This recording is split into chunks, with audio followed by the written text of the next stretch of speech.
Yeah.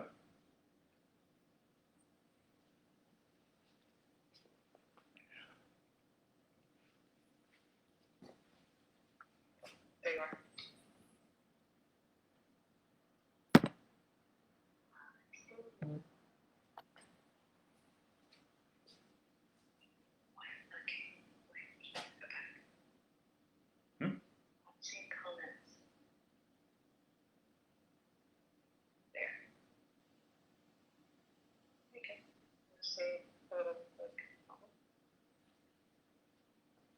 Hello. Hi Nikki, how are you? What's on there? So we've got 12 people on there already. Good afternoon all, or morning, evening, wherever we might be located. We're going to give it just about another 30 seconds and we will get started and get in and start playing with some hair. Should be fun. Looking forward to it.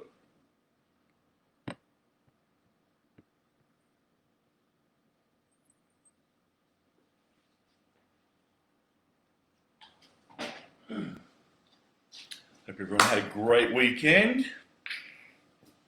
Hi Sarah from the UK. Glad to have you aboard.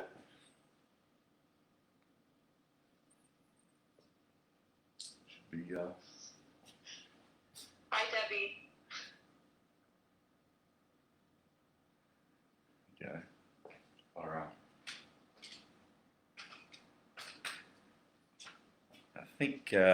I think we'll go ahead. It's 1:01 right now, so I think let's go ahead. Let's get started.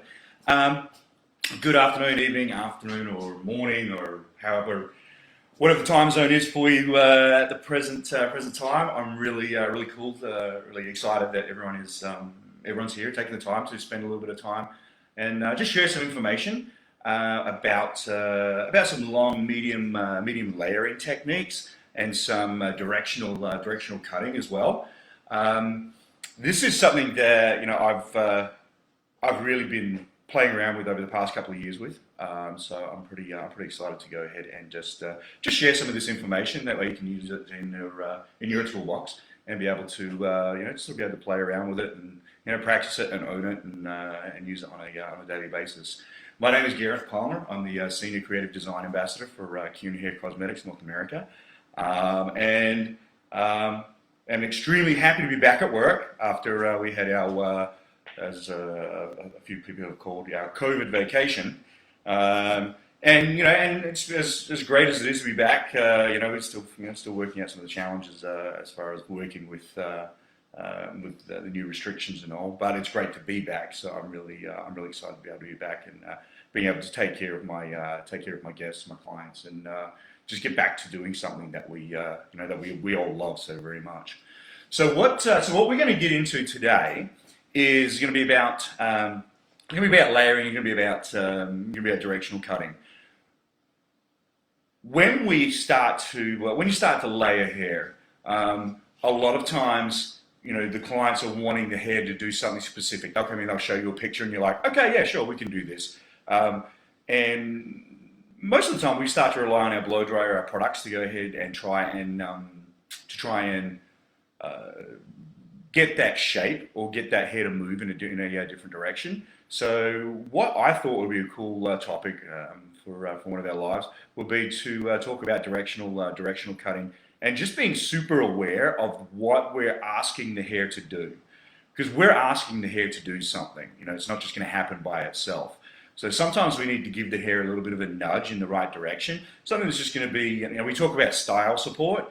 Style support starts when we're cutting, and that's all about body position and the hair position, our elevation, our over direction, graduation, all of that sort of stuff. The tools that we're using and how we're utilizing those, because sometimes we might be doing something subconsciously that might be a habit of ours that might be contradictory to what we're asking the hair to go ahead and do and what we discuss with our clients. So I thought it'd be a really cool idea for us to go ahead and just explore that a little bit. I have got Jessica Mills, our VP of education and shows. She is will be fielding questions for us today. So if you've got a question, please go ahead and type that in, and she'll relay that to us, and we can make this as interactive as we can, digitally. I'd love to have a little bit of feedback and love to be able to see some of your questions. We'd also, before we start, we'd also like to know what you would like to see in the future as well, because I believe this is a platform that I'm enjoying doing, and I'd like to go ahead and continue to be able to do these things for us. But I want to make sure that we're giving content that you would actually like to see, as opposed to us just coming up with things. So don't be shy to ask for for some topics, and let us know what you would like to go ahead and see too. So getting started. When we are getting into some of our layering and so forth, we are, a lot of times we're talking about layering, and it's going to be just, okay, we're taking this hair and then we're just going to cut that hair off, and that's going to create maybe some lift, and it's going to create a little bit of direction as well. What we need to be aware of before we do that is start working out where the hair lives on the actual head, on the head shape. So this is our vertical sections through here. So anytime you're elevating the hair, you're cutting the hair in between one of these sections. You're not creating any over direction. So all you're playing with is just is your elevation. When we move hair from one section to another section, from one quadrant to another, that's when we start creating over direction, and we're going to be creating a little bit of weight as well as a build up of length, like an over directed, like a forward graduated bob. We direct everything from the front here back, which gives that nice swing coming forward. Sometimes we can do that when without actually realizing that we're doing it. So we just have to be really aware of where our body position is and where we're standing, and what our client's head position is as well. Whether they're standing like that, sitting like that, or if they're crooked off to one side. So just be aware of that, and don't be afraid to ask your client to go ahead and to sit square in that chair and have them sit all the way back to make your job a lot easier. Because you guarantee you, if they're sitting off just a little bit and that head's crooked like so, then we go back and we start to blow dry it, and their head's sitting up, it's going to have an effect on what that end result is going to be. So just be aware of that. So when we're looking at layers, we know where we are picking that hair up and where it lives in the head. But then we also want to make sure that we're being aware of where it lives in the areas of the head. So with our areas of the head, we've got our nape, and we've got our back. We have our crown area, we have our top, and then we have our sides on both sides through there. Anytime that we go from the dark section in the back here, that goes through your nape to your occipital. That's if you start moving hair up through there, there's a change of direction there when you place the comb on the back of the head. Where that comb leaves the head, you can see it right there. Get out of the way. You can see where that comb leaves the head. That's a change of direction through here. So we're actually moving hair over an axis point. So each of these colors are going ahead and illustrating where an axis point is, or where a change of direction is. So you've got your nape, you've got your occipital, then you've got your parietal ridge here. You've also got a change of direction on the sides through there as well, which separates the back from the sides. Which, especially when we're layering hair, we want to make sure that we're being very, very aware of where that hair is originating, because sometimes we're probably not going to use the same amount of hair to create the same look when we're dealing with half the amount of hair when we get towards that front hairline, as opposed to what we've got going on in that back section through there, where we've got so much more hair to play with. So we just need to be a little bit aware as to where we're doing it. We also want to look at too, and so when we're starting to get into directional cutting, are we trying to create direction on the perimeter, which would be like through your nape area and into the sides, or is it going to be an interior layering where someone might want something a little bit more smoother? Or do you want it to be surface layering, which would be anything from that parietal ridge and higher up to the apex of the high point of the head, which will then go ahead and create surface layering. So it's visual activation. Interior can create lift, or we can collapse depending upon what we want to do. But we can also give it a forward or a backward type of motion as well, depending upon which way we're cutting and what technique we're going to do. And that's where we're going to sort of play around with today. So I've got several of my dolls here. One I have flat ironed completely out. This one here I have I have round brushed, and then we've got a couple of curly ones and some and a shorter one as well. So we can start to really play with what that looks like and see exactly how it starts to react. I'm doing this all on dry hair because there's nothing worse than watching, especially with a design class, it's something that we start watching blow drying happen. So we're going to do all this on dry hair. That way, we're able to really see what that effect looks like as soon as it starts to happen. So what we're going to get started with this one here is we're going to give a little bit of a type of a seamless type of a look with this through here. So if I go ahead and I get her to the front, and there's her face right here. So I've got her ironed down directly into her natural fall where that hair wants to live. I'm going to start on my side. Now, as a right-hander, I always tend to start on my right-hand side because this is a side, and this is a body position thing. This is a side where I tend to, if I'm not conscious of it, I won't move into that section. I will lean into the section, and then I'll bring that back. So I know one of my habits is when I go to my left-hand side, my body positions are really, really good. When I'm on my right-hand side, I tend to get behind the ear and then I lean in. So if I start here, I'll make sure that I'm actually moving my body completely in front of that section. So then I'm not over directing that. So with this being just on that side section, I'll go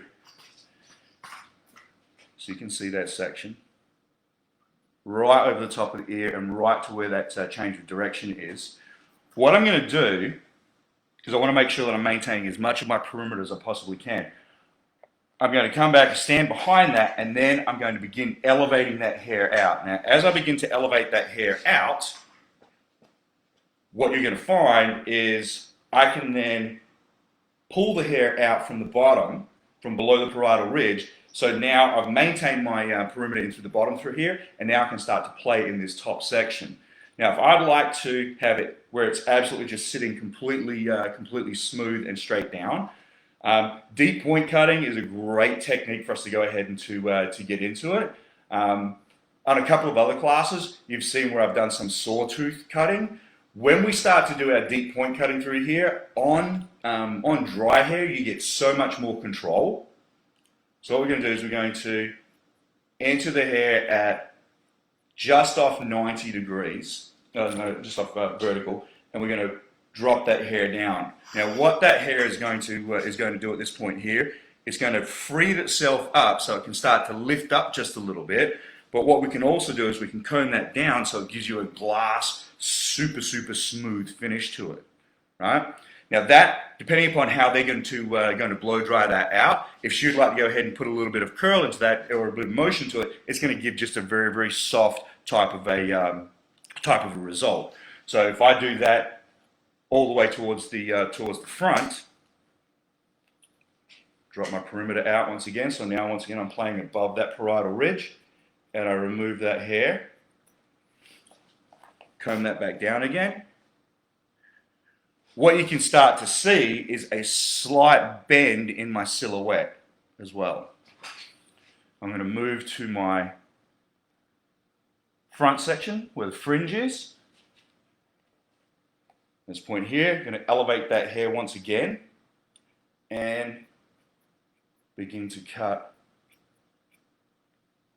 that out. So what we've created here is a soft bending of the hair, and you can start to see right there. That's where those layers live. But we've still maintained all of that strength that we had in our perimeter. So if you look at the side that I haven't cut through here to the side that I have cut over here, this side here is just as strong as that side there. So when we step, we really want to make sure that we're keeping that strength in the perimeter. Really elevate that hair and make sure that hair is dropping out from the parietal ridge below, and that's going to make sure that you've got a lot more strength in the perimeter, so you don't start getting holes around the ear and towards the face. If you've got someone who's got like super skinny hair, or they've got fine hair, if they've got super skinny hair at this point here, if I want to keep a little bit more strength into the front, I may begin to over direct some of those pieces back, maybe back towards my very first section, which will actually keep just a little bit more of that, that fullness and that strength in there. And then afterwards, I could come through it and just lightly slide cut that, just to give you a little bit of, visual balance with your layering. You can do that just on the surface. Because obviously, if they've got super skinny hair, you don't want to get too deep in there, or else you will start to create some holes. Now, with this look through here, we can couple this with another technique. So I'm going to change dolls, and this is a doll that I have used in a previous live. And this one I round brushed out. So if I lift that hair up, you can see she's fairly solid when you're looking at her ends through here. So what I'd like to go ahead and do, and what I'd like to go ahead and do with her at this point is let's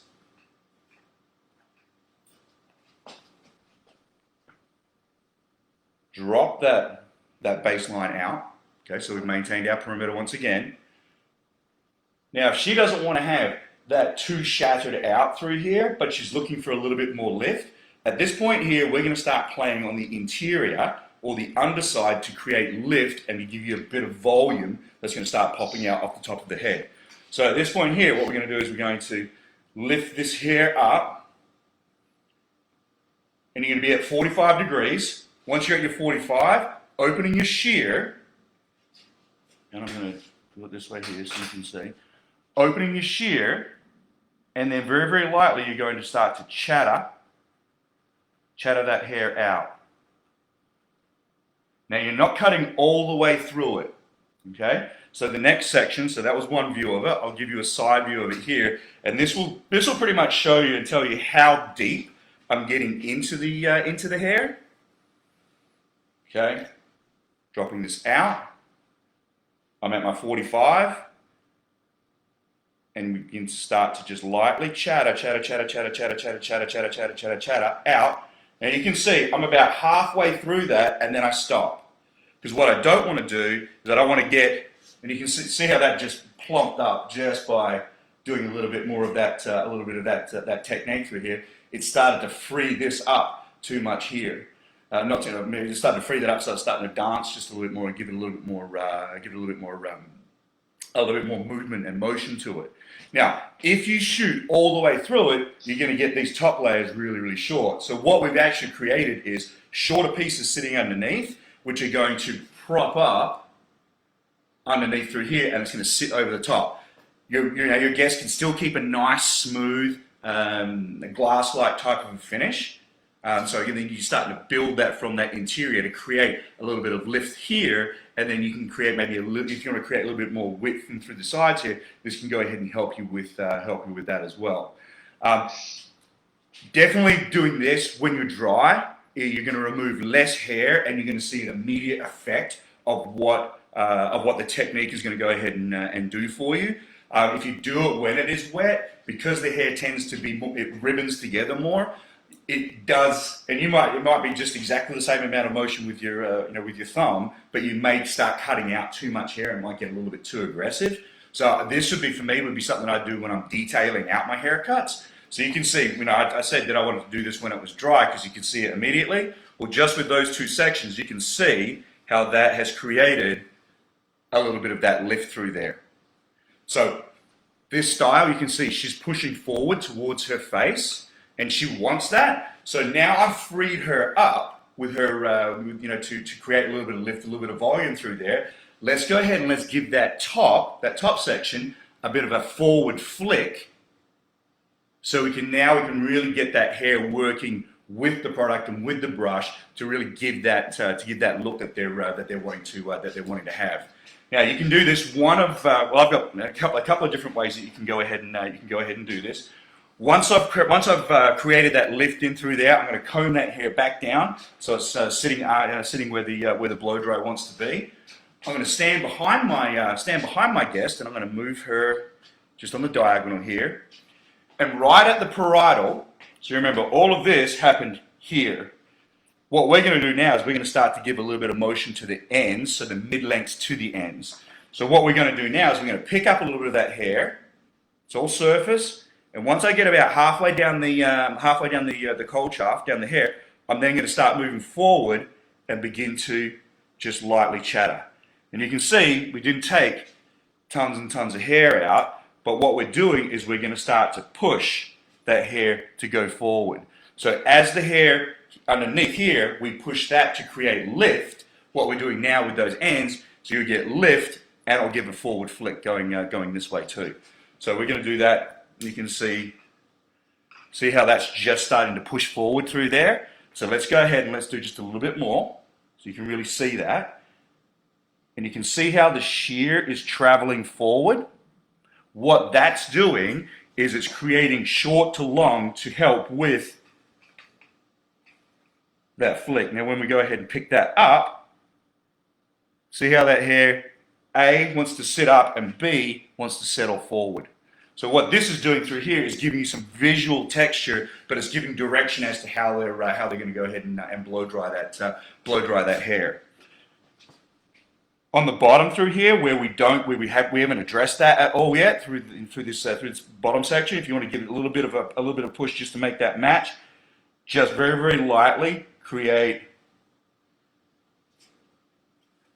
that forward push, and you can see what we've done is just given that just a nice soft motion forward. At salon speed, doing that throughout the entire head is probably about a minute and a half, maybe 2 minutes work, because you're seeing it. The cool part about this too is, this is a great studio tip, is because it is dry and we have got that all the way down, what we can go ahead and see is when we start dealing with density issues, because remember we've got to do that as well, density issues, because one side might be might be fuller, or you may just have more hair on that one side than what you do on a different side as well. So this here actually allows me to gauge how much hair I'm taking out based on what it presents, as opposed to just using the same technique over and over. A good example of that would be when we're doing death by foil. We're just putting packet. If you put the same amount of packets on one side as you do on the other side through here, I guarantee you're going to have a blonder side than the other, because you've got more hair on one side of the head than you do on the other. It's the same when you're cutting hair. You don't want to use exactly the same, maybe exactly the same removal rate on both sides, because what you'll find is that one side will be a little bit skinnier or thinner or over texturized than what the other side will be. And that's more of a density issue as far as that. And you can end up with some holes and so forth in those areas. If you've got someone who has more hair than an English sheepdog, I mean, if you're cutting like a Yeti or Chewbacca or someone like that who's got like tons and tons of hair, you can utilize this channel cutting technique as a removal technique. I'm going to do this to show you this in the back section through here. You can utilize that as a removal technique, but also create direction as well. So what we're going to do is, at the parietal, I'm going to section that out. Now, when I'm dealing with dry hair, I like to use my no crease clips as well, because I don't want to have to go back and re-blow dry them. I just place that just in the top through there. I'll usually section off with just one of my metal clips. What I don't want to utilize is one of my alligator clips here, because with the strength of these clips and then the way that these are designed, it can leave indentations, and so I don't want to have to go back and re-blow dry after I've already done it once.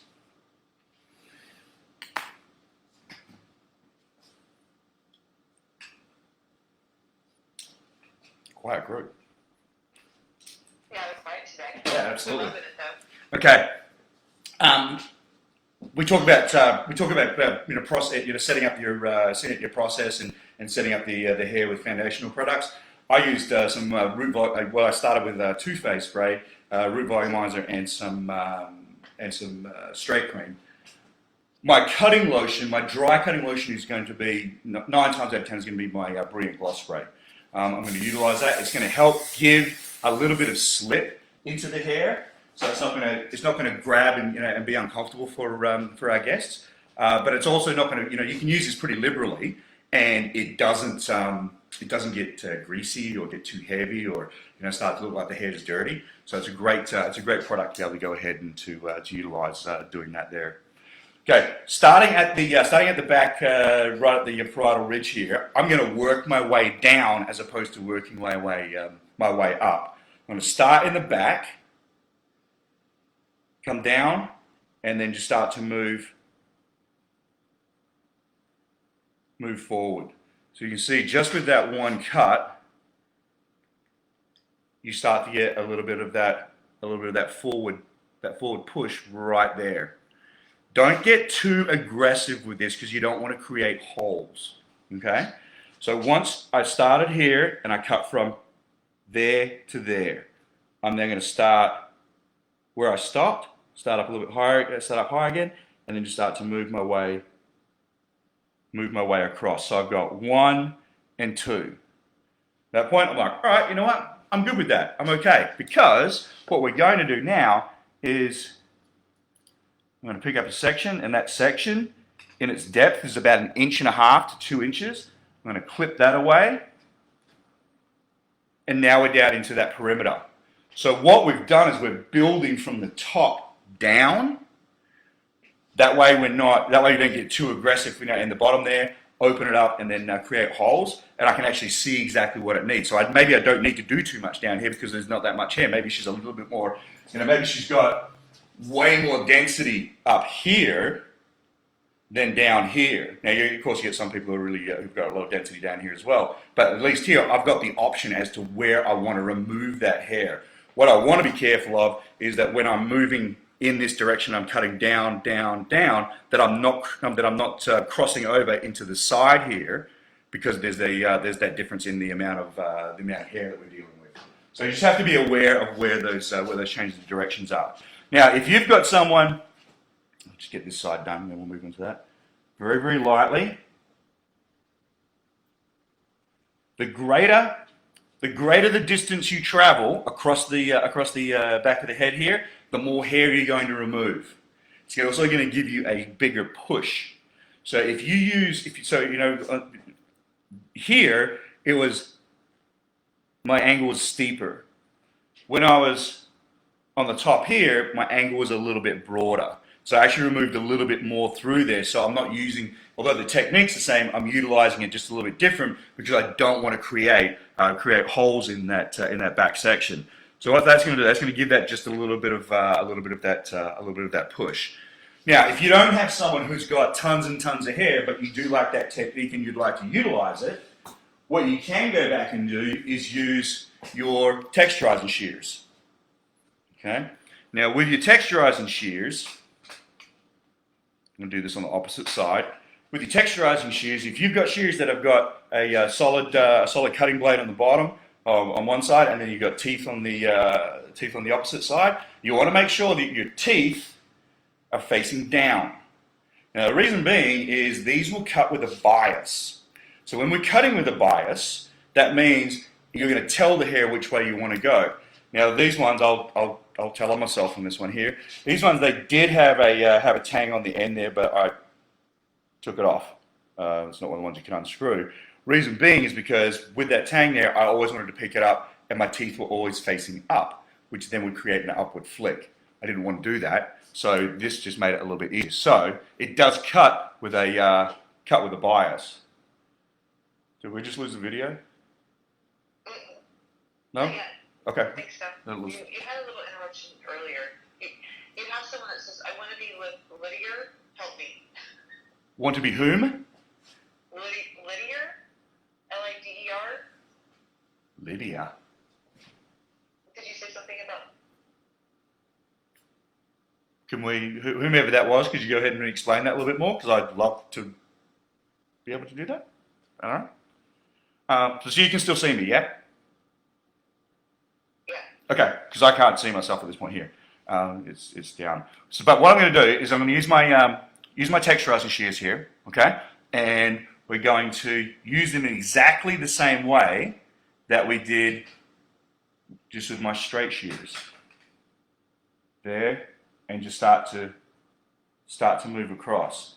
When I cut, I didn't cut much hair out at all. right? So if you've got someone who does not have quite the same density, then you can still utilize that, because what we're doing is we're removing just a little bit less hair, but we're still going to get that forward push.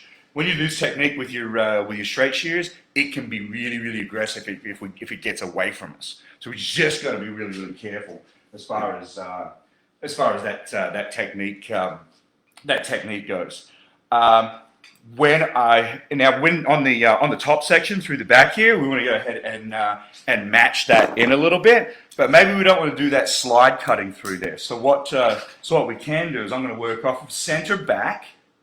Now this side here was a side where it was really, really dense and we had a lot of hair, so I wanted to make sure that we're able to really remove some of that. I don't necessarily want to go ahead and cut this all the way down just to just to change that up. I would like to air that out just a little bit. So I'm going to elevate that hair to 45 above horizontal, and I'm going to start to push through it.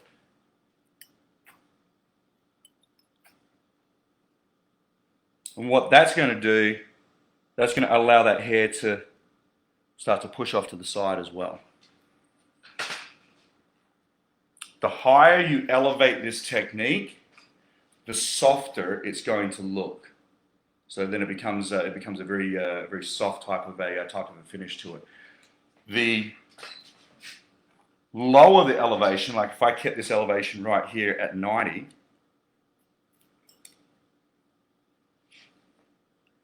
and move that out, and move that forward, and move that forward, all of that is going to sit right here. So my weight, instead of being up here and having a longer distance for it to spread out, what we've done here, there's a shorter distance for that to spread out, so that keeps a little bit more weight. So once again, if you've got someone who has got really skinny hair, don't elevate that out too much, or else you'll absolutely just shatter and blow out the silhouette. So if you want to, if you're having trouble keeping that silhouette the same, go ahead and make sure that you can see it. So you can see here in this back section there, that was what I elevated. This here is where I didn't elevate it, and that's why you can see you've got that little bit of that build up of weight and length. If you want to do that on purpose, so if you've got that A-line bob, you could then, because there's so much more hair in the back, you could elevate this out and really shoot through there to remove some of that hair. She's going to push that off. You go to your next section, bring that back, drop your elevation just a little bit, and then start to shoot through that. So you can see you start to get a little bit. Can you see that there? That looks, I mean, that's pretty cool. That's a pretty cool line. Then you go to your next section, which would be right behind the ear. Bring that back. I'm going to drop out my previous section, so I'm over the top of it. And now, as I'm moving closer to the ear here, now I'm going to start to blend those two different techniques. What I'm doing is I'm not getting up quite as high with my 45. I'm going to begin to bring that down to 90, or I'm going to bring it to 90, and then still shoot through. So what that does, it starts to create that A-line type of a finish. As I get into my very front, I'm going to bring all of that back, and because I still want to have that visual drop down and go forward, I'm going to bring that further down, almost to a 45 low, and shoot that through. Because the hair is having to travel so much further to get back here, what we're creating is that length build up down in through the sides through there. So a good way to it's a good way to go ahead and texturize, to create a push, a flick just down on your ends, as opposed to texturizing all the way through. So I mean, there's a lot of different ways you can go ahead and you can really start to play with that. It's a fun type of a technique to play with. So don't be afraid. If you've got one technique that you like, start playing with your elevation. but then start playing with your over direction as well and see how that distribution of weight and texture really begins to change. Because I think at that point, then that's when you're like, oh, I like the way that looked. And your client will see it too and be like, well, that looks pretty cool. As opposed to just cutting for the sake of cutting. If we go ahead and if we have an idea as to what it is it's actually going to go ahead and do, then it really frees us up. I mean, you talk about marrying your cut and your color. When you can really put a color in there, and then you can highlight it with your haircut. I mean, that's really cool. So the last thing is, I mean, we've all done this at some point. We've been doing our haircut. And we're like, oh, I really need to cut this piece off, but that's my money piece. So just being aware and knowing where hair lives and where hair is from is really cool, and what it's going to do. Jessica, did you have a question or? No, we're good. No? Okay. Now what we can also do, so I'm going to flick over onto the opposite side here. We're going to change our cutting instrument again. We're going to go to our razor, like this.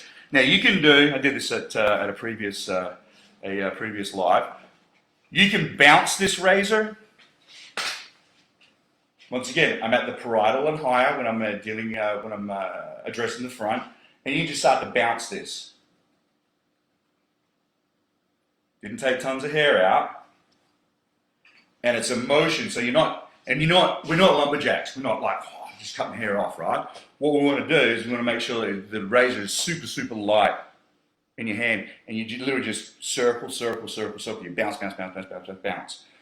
This is going to be slightly when it's used with a soft touch. It's going to be a slightly less aggressive way to remove hair than when you are scooping with your shear, but it can give you the same result as well. All right, so everything that we did with the shear, we can absolutely do with our razor. So what we've done there is we have created a little bit of lift. You can see that hair just wants to sort of sit up. Now, when it comes down to how are we going to get that forward flick like we created on the opposite side, how are we going to do that on the same way here? What we can do is we can section out of the parietal ridge. There she is. All right, I'm not going to stand in front of the camera here. But very, very lightly, just come in and we're going to flick. So when I drop that hair, see how that hair is really starting to sit forward through there? That's creating that same forward push that we had with our shears on the opposite side. By us separating from there, we have not got into our baseline, into our perimeter. If we want it to be a little bit more aggressive and we're looking at it, we're like, all right, she's still got a little bit too much in there. Drop that hair down into natural fall, so we're not going to have any elevation to it whatsoever. And then, just like a pencil, like a crayon, we're going to just flick that and then do exactly the same once we get down into that baseline. That way we're not creating any elevation, we're leaving it's as dense as it possibly can be, but then we can really start to work on that as well. Okay. Into the back, because you remember when we're in the back here, we got a little bit more aggressive with our shear work.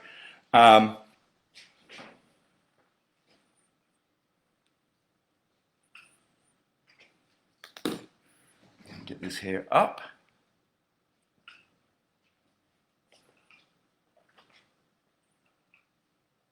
Do you have a preference to the razor that you'd prefer?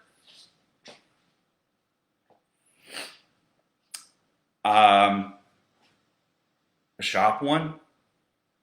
Yeah, a sharp one. Yeah, definitely. No matter what sort of razor you use, me personally, I like my car show blades, but that's just a personal preference on there. And this goes for any tools that you have for whatever tool you're using. Doesn't have to be the most expensive. It doesn't have to be the latest and greatest. It doesn't have to, doesn't have to cost $1 million. What you're looking for with any equipment that you have got is it has to be an extension of your hands. Like a blow dryer, you have someone who's like, this is too heavy, or it's too loud, or it's too this or too that. It's a brush. If the brush doesn't feel good in your hand, then you're concentrating on the brush, not the actual finish of the hair that we're putting on the hair. Same when we're cutting. If I'm not at one with my shears to do these type of things, I'm concentrating on my shear, not the result as to what it is. So do I have a preference? The one that feels most comfortable in my hand. And the way that I do that is I use one brand of brushes, I use one brand of combs, I use one brand of clips, depending upon what clip it is that I'm utilizing. The one brand thing kind of goes away when I am picking whether it's clippers or shears, because that then becomes a question of how is the balance in the hand? Does it feel? Does it feel like an extension of my hand? And depending upon what the blade length is going to be, or what the actual shear is. Like, I've got shears that are just for tapering. I've got shears that I just use for slide cutting. I've got shears that I'd like to use just for like a real strong geometric haircut. But I'd use a slightly smaller shear on that, maybe like a 5.5. Whereas, when I was cutting on the opposite side, I was using a 7.5 inch shear. So depending upon what you're utilizing your shears for or your razor for, just make sure that it's an extension of your hand. And what you'll find is that will change as you progress through your career. I look back at the shears that I first started with, and they were teeny tiny. Then at another point, I went ahead and ended up with like nothing. I was cutting with nothing but 8s to 10s. Then I sort of came. Now I'm back into a little bit of a position now where everything has got a specific job. So when you're buying shears, and there's a lot of great brands out there. I'm not going to promote any particular brand, but there's a lot of great shear companies out there and a lot of great razor companies out there as well. So just find something that is comfortable with your technique and your style of cutting. And I've got mine down to where I buy within about 3 different brands, because I know the quality, I know how they perform. They've got great weight, and they've got a great reputation. So that was a really long answer just to say find something that you like and something that you're comfortable with. All right. So on the bottom section through here, because I do want to be a little bit more aggressive with this, I'm going to start to flick my way through.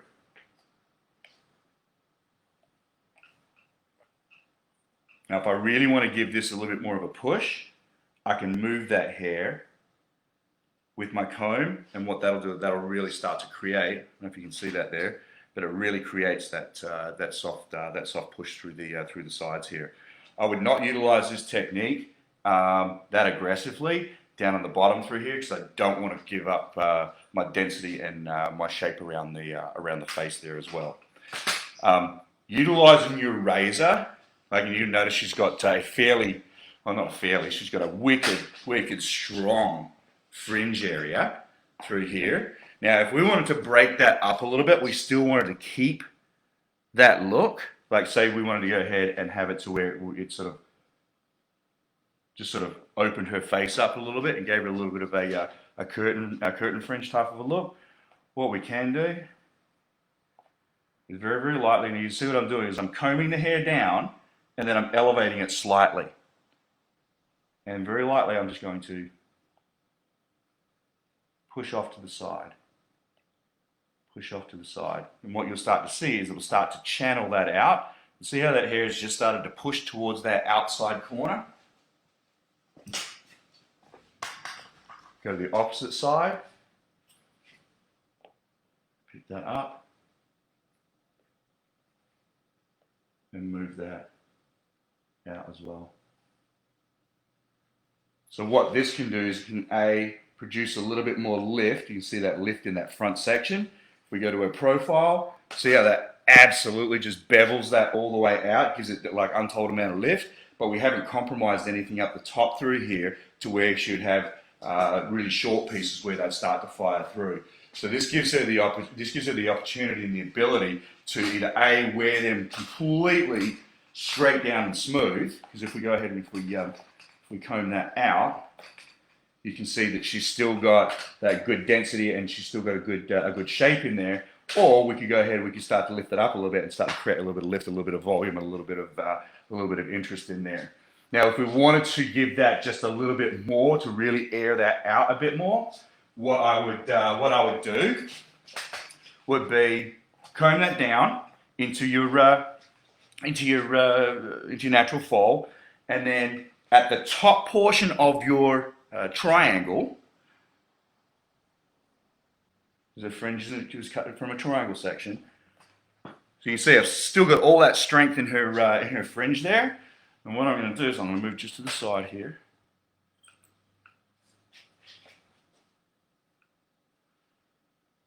Elevate that hair up, and then working off center, I'm going to get a little bit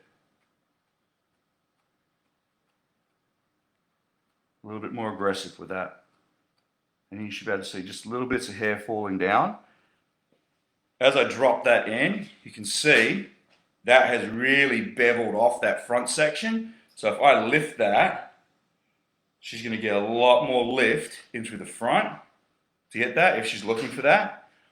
But she can also go ahead and comb that all the way down, and it still gives her a glass-like type of a finish. So, so be aware of, I think giving your clients options and being able to really create a lot of different looks. Layering at this point here is not just about us picking hair up and cutting here, or just doing some deep point cutting through here. We need to couple that with some other techniques to help really support that, to support that shape and support the way that the silhouette is going to sit on the head. And you can see I'm starting to play with this doll, a lot, and you can really see a lot of that motion of movement and the airiness that is in there that we were talking about. That was what we were really sort of looking for as far as that goes. I've got. Yeah. Sorry. You're at 14 minutes. I have 14 minutes left. Uh-huh. I have so much more stuff. Okay, so this was from our very first class we did. It was mullet madness, and when we talk about layers, I know we're talking about doing long and medium layers, but when we're talking about layers, this is layering as well. We need to go ahead and make sure that we're utilizing different techniques and making sure that we're taking care of our shorter clients, shorter haired clients, not short clients. As well. So with this one here, a lot of the layering, because we wanted to have like a shattered type of a look, it almost was almost like you accidentally came up with the texture. So the way that I created that texture and that lived in haircut type of a look was, rather than just going through and elevating everything and cutting all to one section, we went through, picked up sections, and then started to cut those pieces out, up and up. Now you can see she's got some length in the front there because over her baby fringe there. I just elevated that all the way back, create that over direction, and then cut that, and then just let that hair start to fall out. So even when we start playing with our pixies and our shorter haircuts, don't necessarily keep it so perfectly cut without the way we're working around the head through here. I know part of this too was cut with a razor, and in utilizing the razor on this technique to give it a little bit more of that, I hate to use the word chewy, like it's been chewed on, but it's not super polished. By using my razor and my thumb together like so, I elevated the hair, and I'll just move this here. I elevated that hair up and then began to pinch it with my thumb. And what that does, it starts to move the texture a little bit deeper. And you can start as deep as you want, but the harder you press with your thumb, the more hair you're going to move off. So make sure that, so if you want to really spread that out from over a long distance, put your thumb on the opposite side and then really go, almost going like you're going straight up.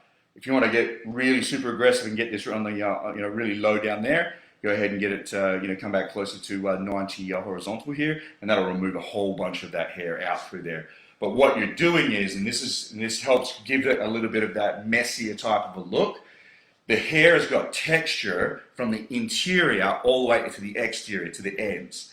By not going ahead and trying to, because if you try, because obviously there's a lot of texture, she wants to have a lot of lift and a lot of movement with this. If that hair is not got a lot of texture in it, she's going to be putting so much product in there to go ahead and to create that. So by being able to create that texture from the interior, almost from the outgrowth, and then all the way up, what you're creating is a textured look throughout the entire haircut, as opposed to saying, all right, I've got a little bit of texture on the ends, we texturize the ends, we're like, all right, yeah, that'll do, we've freed up some of that weight. But what you want to make sure that, then you're putting so much product in there that it looks gummy or can look a little bit weighed down or even dirty. So by creating that texture from the outgrowth all the way through, what that's going to do is going to give that lived-in look, but it's also going to make it a lot easier for our guests, for our clients, to be able to replicate this at home, and it's also going to give you a little bit more longevity on your haircut. Do you remember, when we're texturizing hair and when we're layering hair and so forth, depending upon where we remove hair from, like if we just remove hair just out of the top, the very ends on this here, she's going to get weighty really quick.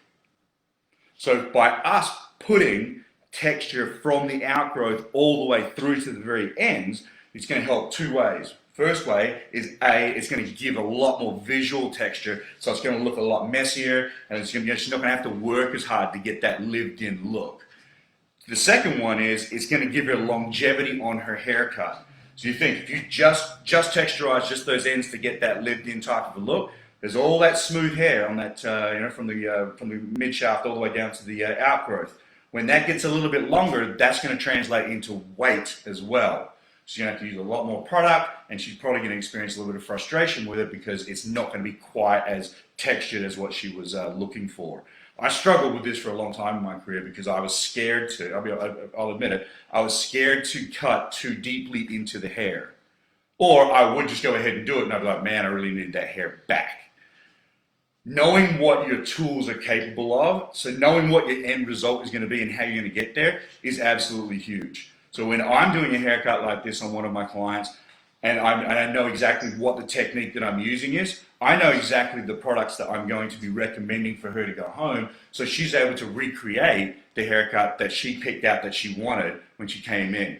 So once again, my cutting techniques then become a style support technique at home. Because you think about this too, the easier we can make it at home, then the better the result. The better the result, the more compliments you get, the more compliments that she gets, then the more clients we get as well. So if we can make sure that we are absolutely, servicing our clients, from front, from front door to, to the shampoo bowls, and then when they get home, that's when you really build that loyalty up, because we're doing something different. You're actually getting in and really listening and giving them techniques as to how it's going to be, how they're going to be able to recreate this at home. That for me, that was huge when that light bulb went off, and I was like, okay, I don't have to just, I don't have to just go ahead and just cut hair willy-nilly and cut so much hair off that it becomes, it looks like I've just, shorn someone. Sometimes less is more. It's where we're taking hair out of and the technique that we're utilizing to do that. So don't be afraid to create a little bit of texture. Don't be afraid to create internal texture to either A, give a visual textured look, or B, be a support, a supporting feature in that look, because like on this doll here, we didn't take a lot of hair out of it, but what it has created is a very there's a lot of motion with this here. You see, as we start to move this around, you can see the hair wants to start to dance a little bit more. We didn't take tons and tons of hair out. So just be aware and be conscious of where you're taking the hair out. But what I'd really like for everyone to think about is why.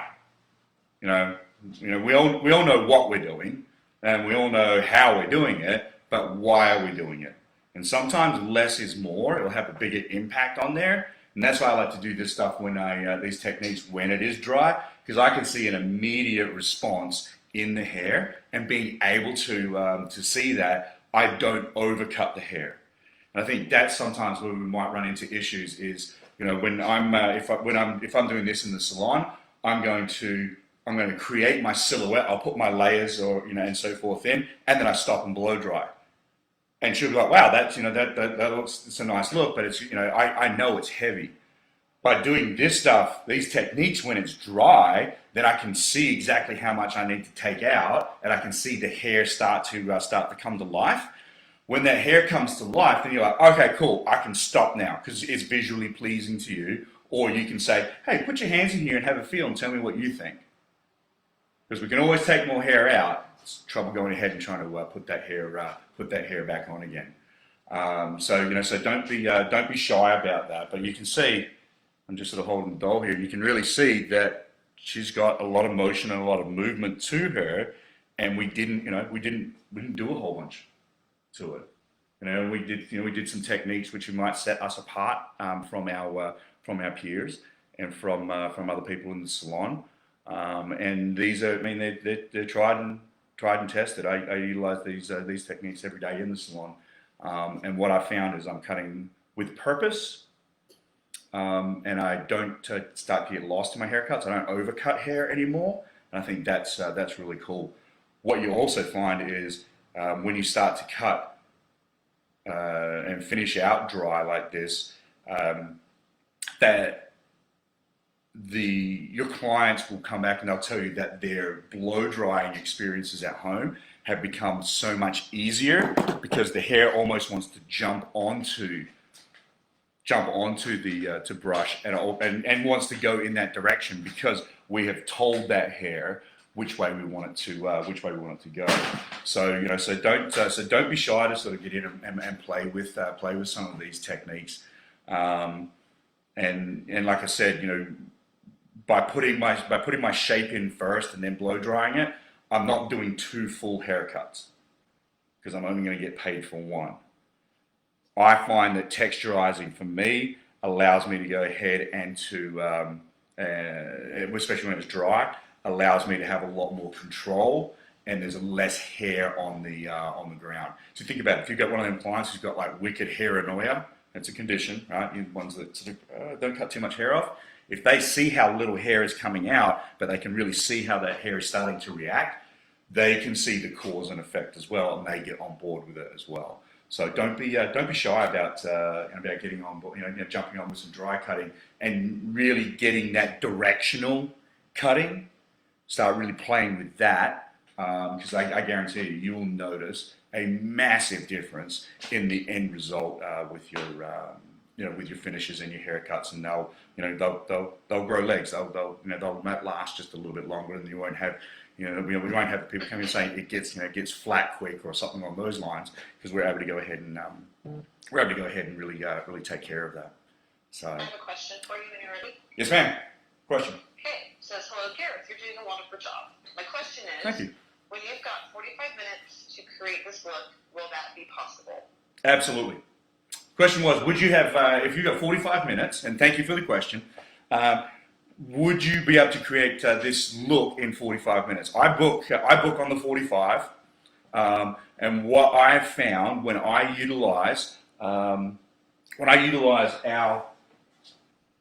vertical sections of the head and the areas of the head, so that's where my hair cutting sections are. When I'm utilizing that and I have a plan to get through the haircut, you've probably got about to recreate like this particular haircut right now. You could recreate this haircut probably in 35 minutes, easy.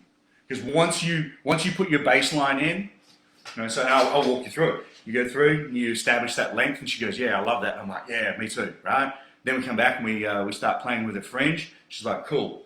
I then create my length, so I'm working just around the top, just on my layers, and then I put all that stuff away and start to blow dry that out. I spend time on my blow dry, make sure my overall shape is good, and I've got nice balance in through that shape as well.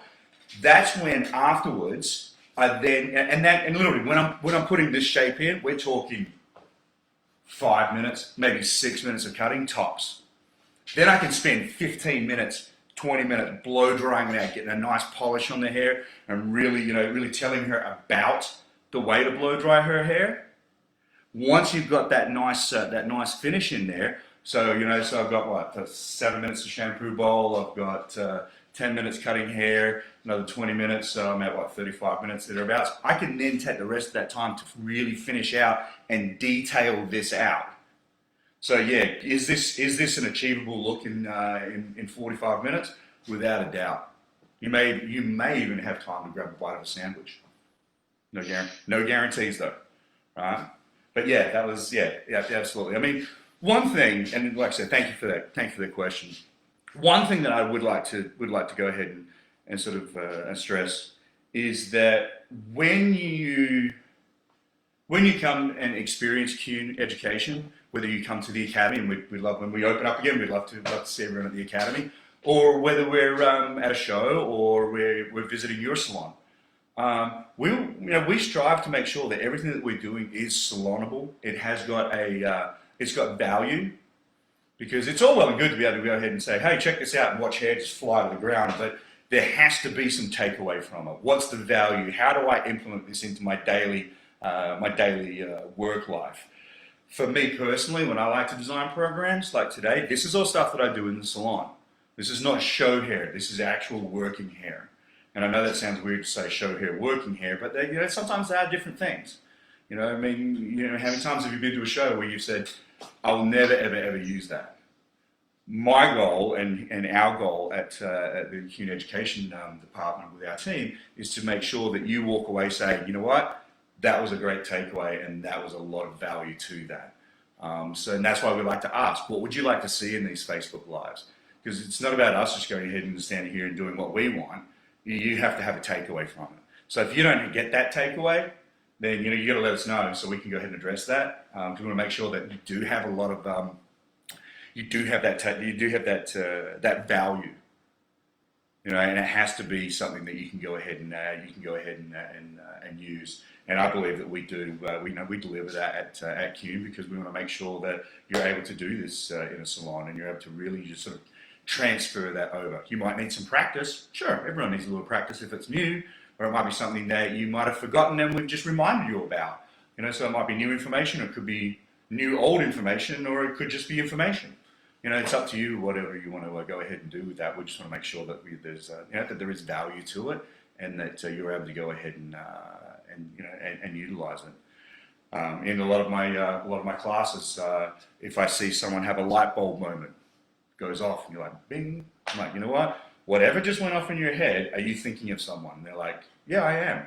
I'm like, all right, tell you what, write down this technique, and I want you to write her name, that client's name, next to it. She's like, okay. I said, because next time you see that client, now you've attached it, it lives somewhere, you're going to want to go ahead and do that. So anytime you start looking at whether it's a color technique, a blow dry technique, or retail, or design, or anything along those lines, if you like that, it's speaking to you, give it somewhere to live. Give it, let a client own that for a little bit, because then it becomes, that's your trigger to say, oh yeah, I learned that from James Helton. That was really, really cool. We're going to go ahead and do this. That's where the value is. So, so play along like that. Jessica? Awesome. Yeah. You want to wrap it up? Cool. Well, that's our time. So we would love to hear any feedback that you have that you've got for us. What you'd like to see in future Facebook Lives. You can go ahead and visit us on the website's up, because we've got those videos up right now, haven't we, Jessica? Mm-hmm. That's it. For a video announcement from you tomorrow. Oh, look for an announcement tomorrow. You'll be able to go ahead and start to have a look at. You can look at this one again, or you can look at any of the ones that we've had from our creative team, whether it was James Helton with some men's work, or Jessica Bartolucci with some finishing. We've got some technical information as far as color, blondes and so forth with Amber, and Courtney has done some color programs as well. What else have we got there? Chris Combs with some finishing, some blow drying. That was a real treat. If you would like to go ahead and brush up on some of your finishing, I've got a couple of other different ones on there too. yeah, it's pretty sweet. There's a lot of information out there. You can see Dallin with some wig work as well, and let's not forget about Georgiana already because he's got a lot of info out there too. So look for that announcement tomorrow. Thank you so very much for everyone for spending the last it's like an hour and 5 minutes or so. Went a little bit long, sorry. I'm wordy, but it was really cool to hang out. Give us your feedback. I look forward to going ahead and seeing you either here in the digital world or hopefully at your salon too. Hope everyone has a great day and stay safe. Thanks.